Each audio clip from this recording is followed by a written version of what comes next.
Welcome to this virtual information session on the Saguenay St. Lawrence Marine Park Expansion Project.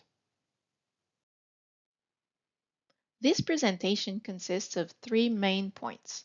First, we will talk about the current marine park, then about its proposed expansion, and finally, the next steps. Let's start with a little context. The project concerns the St. Lawrence River, a fundamental component of our cultural, environmental, and economic identity.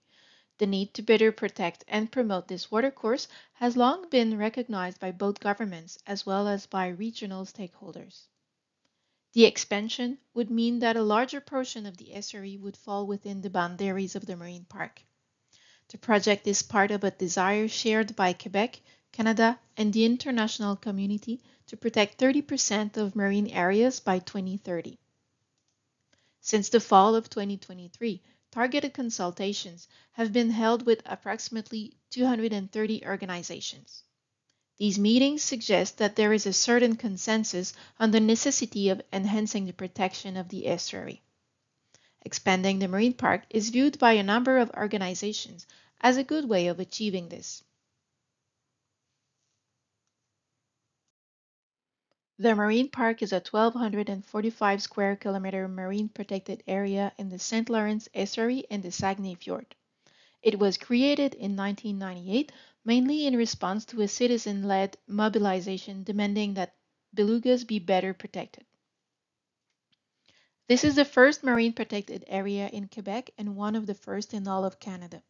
The marine park is co-managed by Parks Canada, Québec's ministère de l'Environnement, de la lutte contre les changements climatiques, de la faune et des parcs, and the Société des établissements de plein air du Québec, or CEPAC. The marine park's mission is to enhance the protection of ecosystems for conservation purposes while promoting its use for educational, recreational, and scientific activities. The marine park combines the protection of ecosystems and cultural values with the sustainable use of natural resources. As a result, it is frequented by several categories of users. The photos that you see here illustrate activities that are allowed within the marine park. Boaters, whether they are operating motorboats, sailboats, or paddling sea kayaks, share the estuary with ferries and merchant vessels. A number of tourism companies operating in the area offer cruises or guided excursions such as sea kayaking trips. Scuba diving and recreational migratory game bird hunting may also be practiced in the park. Laws and regulations that pertain to the St. Lawrence in general also apply to the marine park. Recreational and commercial fishing, shellfish harvesting, and seaborne transport are activities that may be carried out within the marine park. They are subject to the same regulations as elsewhere in the St. Lawrence. To make meaningful conservation gains, the managers of the marine park collaborate with other departments responsible for these laws. For example, Fisheries and Oceans Canada for the Fisheries Act or Transport Canada for the Canada Shipping Act. Lastly, it should be mentioned that there are no entrance gates to the marine park, as visitors are free to enter at no cost.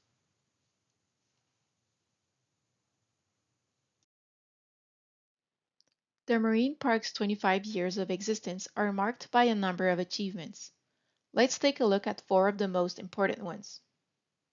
Unique to the marine park, the Coordination Committee involves regional players in the governance of the marine protected area.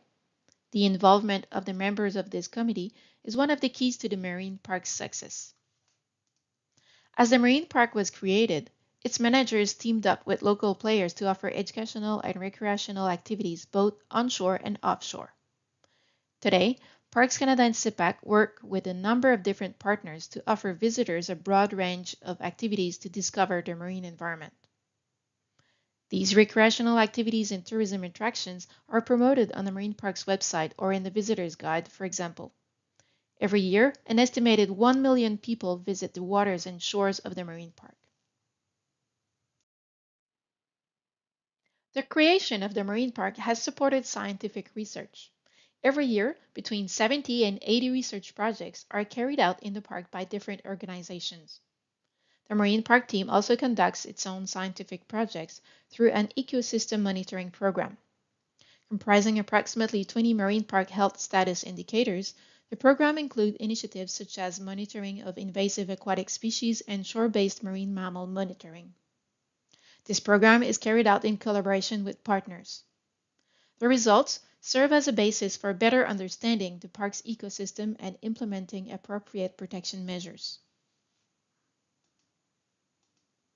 The marine activities in the Saguenay Saint-Laurent Marine Park regulations came into force in 2002.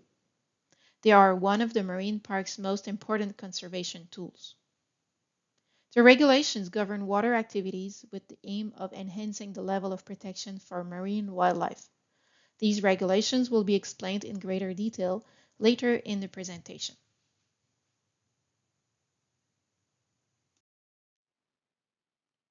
The expansion proposal consists of adding 3,242 square kilometers of estuary waters to the existing marine park. This means that the project would bring the park's total surface area to 4,487 square kilometers, which is 3.6 times its current size.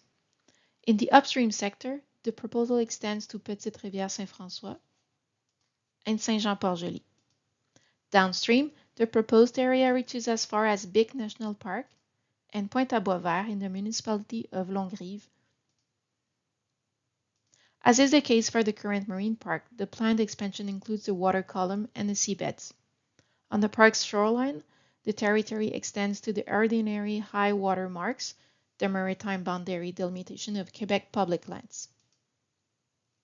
Islands, private property, submerged shore lots, for example, and maritime infrastructures such as ports and marinas are excluded from the proposal.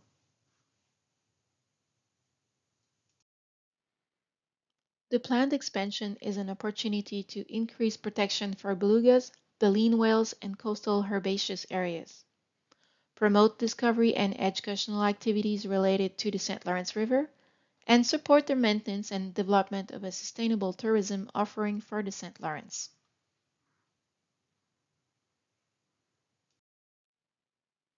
The beluga lies at the heart of the expansion project.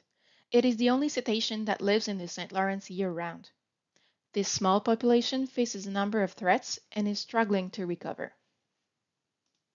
In 2017, Fisheries and Oceans Canada identified the beluga's critical summer habitat, which is represented in the map by a checkered pattern. Critical habitat is defined as the habitat a species requires to survive or recover. Today, 37% of this critical habitat lies within the marine park's current boundaries. The expansion project would bring the beluga's entire critical summer habitat into the confines of the park.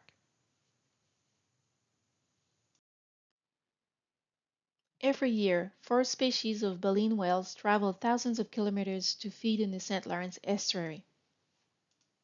In the maps, the sectors most likely to be frequented by baleen whales are shaded red. We can see that baleen whales use a portion of the current marine park as well as part of the proposed expansion area. This is especially the case for the fin whale and the blue whale. Extending the marine park to Pointe-à-Boisvert in Longrive would cover more of the feeding grounds used by these baleen whales.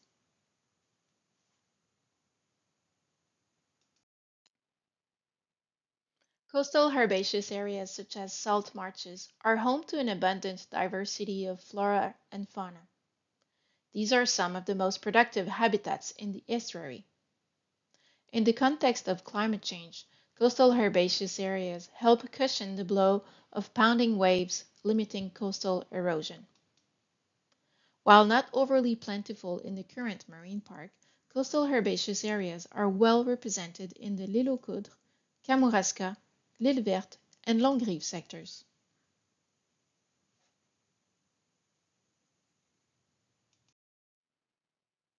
Now let's take a look at what kinds of changes the marine park expansion would trigger. As co-managers of the marine park, the governments of Canada and Quebec have each adopted their own legislation for the park. These same laws would also apply to the newly enlarged territory. Under the provincial law, any form of prospecting, use, or exploitation of resources for mining or energy production, as well as oil and gas pipelines and energy transmission lines are prohibited.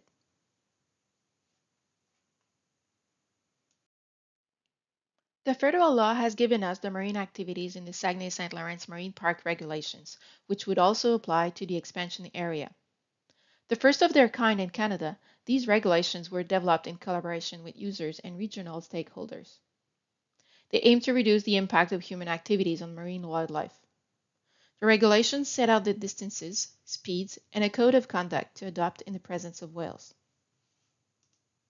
Whether they're on the water for recreation or for commercial activities, operators of motorboats, sailboats, or human-powered watercraft must maintain their distance in the presence of cetaceans, namely 400 meters for species at risk such as beluga, North Atlantic right whale, and blue whale, and 200 meters for other species such as a minke whale and humpback whale.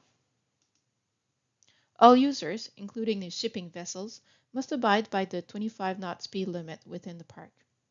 Speed limits aim to reduce the risk of collision with whales and limit noise disturbance within their habitat.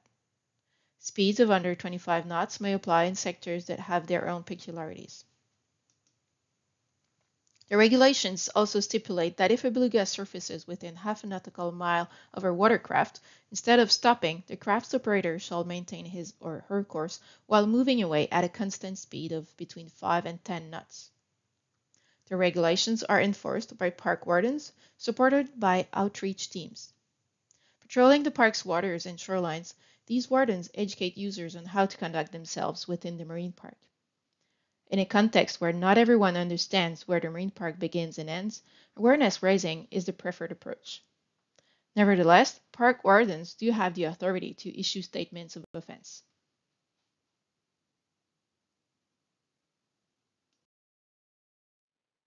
Under the regulations, certain activities carried out in the marine park require a permit from Parks Canada. The permit ensures that the activity is conducted in compliance with the park's mandate.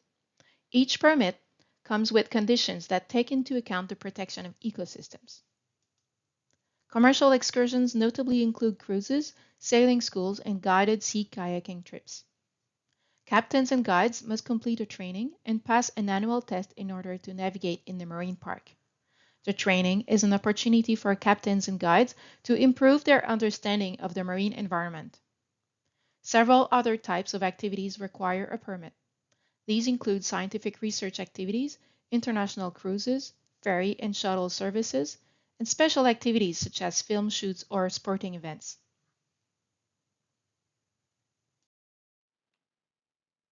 In order to better protect ecosystems, maintain a quality visitor experience, and ensure a certain degree of peacefulness for riverside communities, some types of activities are prohibited.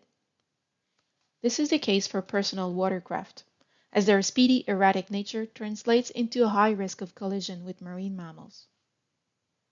Towed water sports also entail a high risk of accidents with marine mammals, given that the operator of the watercraft is focused on the person being towed. Hovercraft are prohibited, as are drone or aircraft flights below 2,000 feet or 609.6 meters. Low-level flights and the noise they generate can be disturbing to wildlife such as birds, seals, and whales. To lower the impact of hunting on bird life, commercial outfitting services for migratory birds are prohibited. However, recreational hunting without a guide remains legal.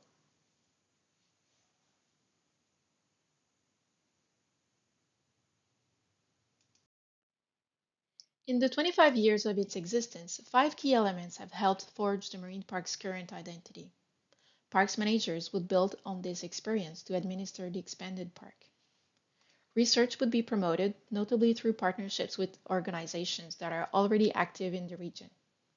The monitoring program would be adapted to better track the evolution of ecosystems in the expanded marine park. New conservation measures would be developed and implemented in coordination with local stakeholders. Scientific and educational activities as well as the tourism offering would extend into the expanded park through partnerships with organizations already established in the region.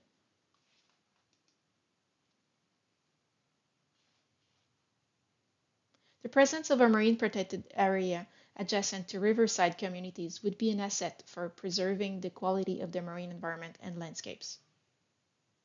Marine park teams would be involved with riverside communities on both shores of the St. Lawrence. Lastly, newly concerned regional county municipalities, or RCMs, would be entitled to a seat on the committee following the park's expansion. Representatives of non-government organizations would also be added to the committee.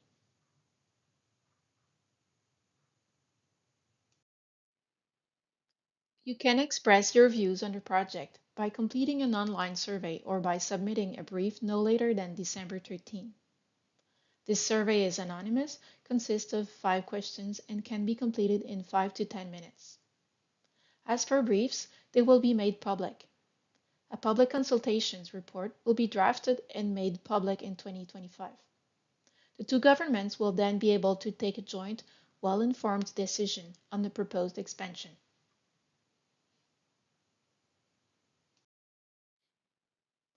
This marks the end of today's presentation.